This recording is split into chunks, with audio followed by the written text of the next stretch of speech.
All right, so this one is going to be about Erica. I know I said the water bottle and Tamara's conversation. That title or that saying, the grass isn't always greener on the other side.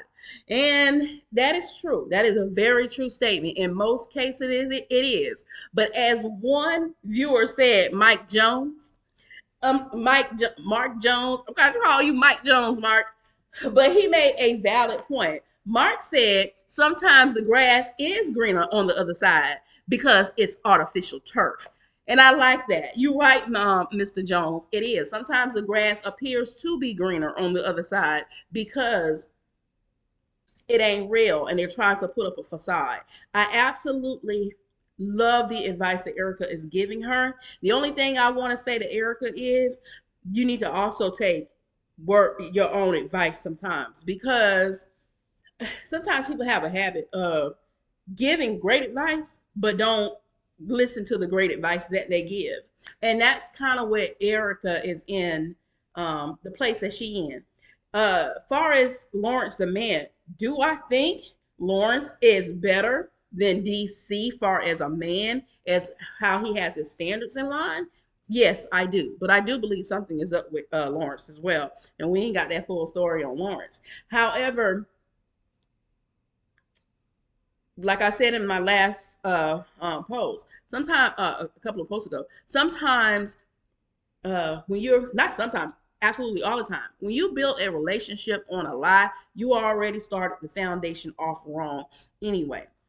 So even though Tamara is with a Christian man, that or a man that portrays to be a Christian man, because something about his story ain't fully came to fruition yet.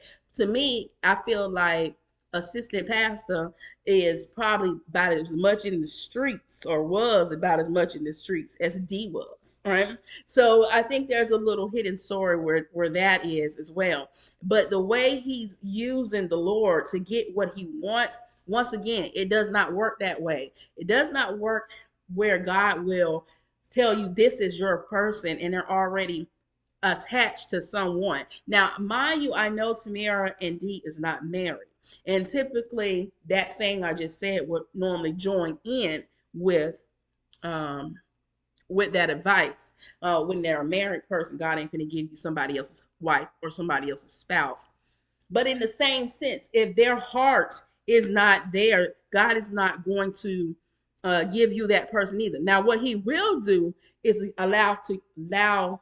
What God will do is use you to get a message to that person that's in that relationship. And I think that's where assistant pastor missed his mark with Tamara, because he was sent to her to help DC. I'm sorry, he was sent to Tamara to help D and Tamara and also bring D closer to God. But instead of doing that, he allowed his own desires for what he saw in Tamara. And part of me feel like not just the outside appearance of Tamara, but Tamara and his mom might have some type of similarities that he saw. And instead of following through with what his mission was and was supposed to keep pulling D in to the church through Tamara, but not try to come between their relationship, because he did not follow that mission, because that's what his true mission was. He allowed lust to take over. And it could be because he's longing and he wanting whoever is in his past life, and maybe also Tamara might remind him of that person. But when you're on a mission for a Lord, on the Lord, or at least like you portraying like you are, you have to go on that path that God is sending you on. And right now, that assistant pastor is going off the Richter scale. But far as Tamara and Erica's conversation, it's a good one to have. It's a great conversation to have. And she ain't telling her nothing wrong far as what she's telling her. I would just say with Erica, you're starting to act a little bit like your friend Amber, giving all this great advice, but ain't taking none of it that you're giving. And like they say, birds of a feather obviously stick together. But anywho, go ahead and hit like, subscribe, leave a comment in my comment section, and don't forget to ring that bell. And I'll see you at the next video. And as always, be your brothers and your sisters keeper. Always keep God first. And toodles.